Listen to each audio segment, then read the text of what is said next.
Another thing that we do that I don't know of any other lender that does to the extent that we do is we allow second mortgages. And so the way that works, and I educate a lot of people to this because, when you're looking for an investor, I mean, we all start out with lots of enthusiasm and no money. Right. So where do you get that money? And there's ways to get that money. Some of the Azreia members, like John Burley, he has a good system, but it's a different system. And so private money, people use private money in lieu of partners. If they have the down payment, certainly they use that in lieu of partners. That's the other way to do it, is just to get a partner. They put up the money, you do the work, and pay them an interest return and split the profit. That's one form of financing real estate. But the nice thing about using private money is that maybe we're lending you 20% of the cost. Now you only need to find an investor for 20%, 20%, not right. 100%. Right. And those investors are easier to find. Now there's two things you can do with that investor. You can set up an LLC and bring them in, but if he owns 20% or more of the LLC, we're going to need financial statements from them, and they're going to need to sign personal guarantees as well as the borrower. In a second deed of trust and a promissory note, you can do everything in a promissory note that you can do in an operating agreement. It's just an agreement, a promissory note. It's an agreement for you to pay the money back. But I have one investor that's an Azreia member I've given over 20 loans to. He's never put a penny in one of his deals. And I always say he has more friends, family, and business associates than anybody I know. But yeah, so... And some of the things I've seen him do is he may have a low interest rate and then a profit participation, or maybe a high interest rate, maybe 18%, no profit participation, just all due when the home sells. I mean, and maybe no payments. You could do anything you want in a second deed of trust. And all we ask is that it's fully disclosed up front that you're going to get your down payment from a investor that's going to go into second position. And we'll usually have them sign a disclosure form. It's the same disclosure form that we have if a seller does a seller subordination. And it's like, hey, go get legal advice form. We're not going to protect you. You're doing one thing, we're doing another. And it's a very nicely worded form, but it's just an educational disclosure form.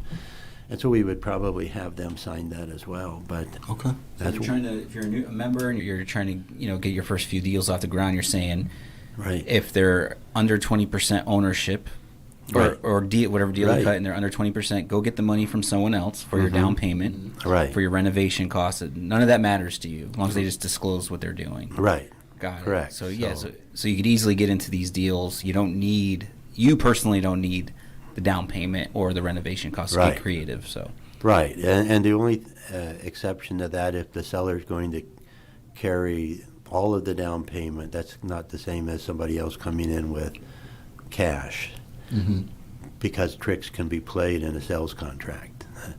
I lived through the 80s, 90s, and there was a lot of tricks, and so we want to see somebody's cash besides a seller subordination. And I say that, and we just made an exception on a manufactured setup loan in Paulden, Arizona. Oh, wow. But for an existing client, and I happened to be very comfortable that there was no games going on that transaction. So. Cool. So they got the hard money loan, their down payments. You lend 80%? 80% of cost, not to exceed the, and so the appraisal value can be either the as-is appraisal value. If we're not financing repairs, it has to be the as-is.